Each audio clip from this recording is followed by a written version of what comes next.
தமிழக மீனவர் பிரதிநிதிகளுடன் பாஜக மாநில தலைவர் அண்ணாமலை நாளை டெல்லி செல்ல உள்ளார்.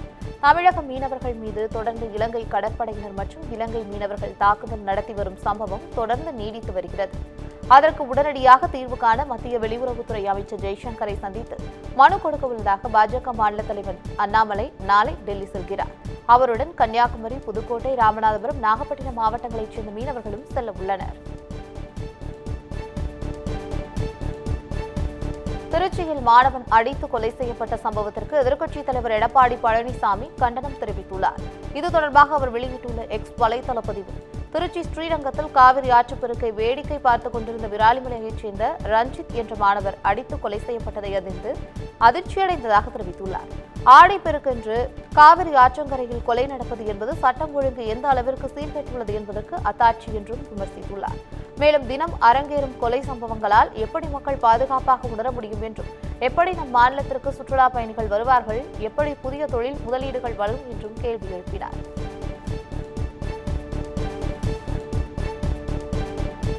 ஆம்ஸ்ட்ராங் மனைவிக்கு கொலை மிரட்டல் கடிதம் வந்ததை அடுத்து துப்பாக்கி ஏந்திய போலீஸ் பாதுகாப்பு போடப்பட்டுள்ளது. ஆம்ஸ்ட்ராங் மனைவிக்கு சதீஷ் என்பவர் பெயரில் ஒரு மர்ம கடிதம் வந்துள்ளது. அதில் அவருடைய குழந்தையை கடத்தி விடுவதாகவும் குடும்பத்தை கொலை செய்து விடுவதாகவும் மிரட்டல் வந்துள்ளது. இதுகுறித்து ஆம்ஸ்ட்ராங் மனைவி புகார் அளித்ததை அடுத்து மகாபலிபுரம் அடுத்த படூர் பகுதியைச் சேர்ந்த சதீஷ் என்பவரை போலீசார் கைது செய்தனர். இந்நிலையில் ஆம்ஸ்ட்ராங்கின் மனைவி மற்றும் குழந்தைக்கு துப்பாக்கி ஏந்திய போலீஸ் பாதுகாப்பு போடப்பட்டுள்ளது.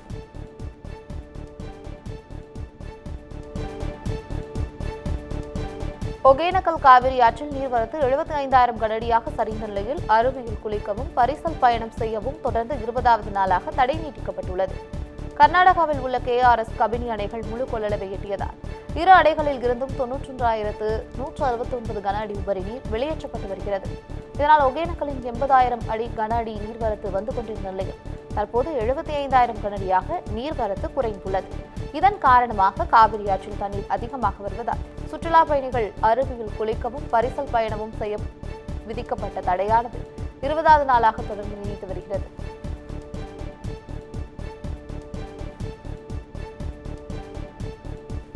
நீதி வழங்கும் முன்பு ஒருமுறைக்கு இருமுறை யோசித்து நீதி வழங்க வேண்டும் என்று இளம் நீதிபதிகளுக்கு உயர்நீதிமன்ற நீதிபதி பவானி சுப்பராயன் அறிவுரை வழங்கியுள்ளார். சென்னை பூவிருந்தவல்லி அருகே உள்ள தனியார் சட்டக்கல்லூரியில் சட்டம் படித்து தற்போது 10க்கும் மேற்பட்டவர்கள் நீதிபதியாக தேர்வாகியுள்ளனர். அவர்களை பாராட்டும் விழா சட்டக்கல்லூரி வளாகத்தில் நடைபெற்றது. இந்த விழாவில் புதிதாக நீதிபதியாகியுள்ள 6 இளம் நீதிபதிகள் கலந்து கொண்டனர். அவர்களை சென்னை உயர்நீதிமன்ற நீதிபதி பவானி சுப்பராயன் கௌரவித்து அறிவுரை வழங்கினார். அப்போது அனைவரும் விசாரணையின் போது வழக்கு கோப்புகளை கவனமாக படிக்க வேண்டும் என்றார். ஏதேனும் ஒரு வழக்கில் நீங்கள் முடிவெடுப்பதில் குழப்பம் இருந்தால் தயங்காமல் உங்களது சீனியர்களை தொடர்பு கொண்டு கலந்தாலோசிக்க வேண்டும் என்று அறிவுறுத்தியுள்ளார்.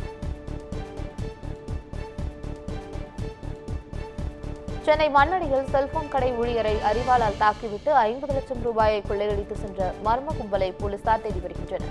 சென்னை 7 கிணறு பகுதியைச் சேர்ந்த நவாஸ்கான் மண்ணடி பகுதியில் உள்ள செல்போன் கடை ஒன்றில் வேலை பார்த்து வருகிறார். இந்த நிலையில் அவர் 50 லட்சம் ரூபாய் ஹவாலா பணத்தை இருசக்கர வாகனத்தில் எடுத்து சென்றுள்ளார். அப்போது அடையாளம் தெரியாத 5 பேர் அவரை வழிமறித்து அரிவாளால் தாக்கிவிட்டு பணத்தை கொள்ளையடித்து சென்றுள்ளனர். இந்த சம்பவம் தொடர்பாக போலீசார் வழக்கு பதிவு செய்து CCTV காட்சிகளின் அடிப்படையில் மர்ம நபர்களை தேடி வருகின்றனர்.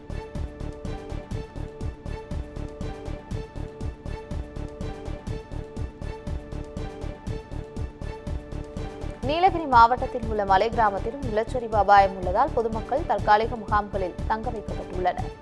நீலகிரி மாவட்டம் கூடலூர் அதன் சுற்றுவட்டார பகுதிகளில் கடந்த மாதம் தென்மேற்கு பருவமழை அதிக அளவில் பெய்துள்ளது. இதன் காரணமாக கூடலூர் பகுதியில் உள்ள கோக்கால் கிராமத்தில் சிறிய அளவிலான நிலச்சரிவு ஏற்பட்டு வீடுகள் சேதமடைந்தன. இந்த நிலையில் தொடர்ந்து மழையின் தாக்கம் அதிகரிக்கக்கூடும் என்பதால் நீலகிரி மாவட்ட நிர்வாகம் மற்றும் புவியியல் துறையை சேர்ந்த வல்லுநர்கள் அறிவுறுத்தலின்படி கோக்கால் கிராமத்தில் வசிக்கக்கூடிய மக்கள் தற்காலிக முகாம்களில் தங்க வைக்கப்பட்டுள்ளனர்.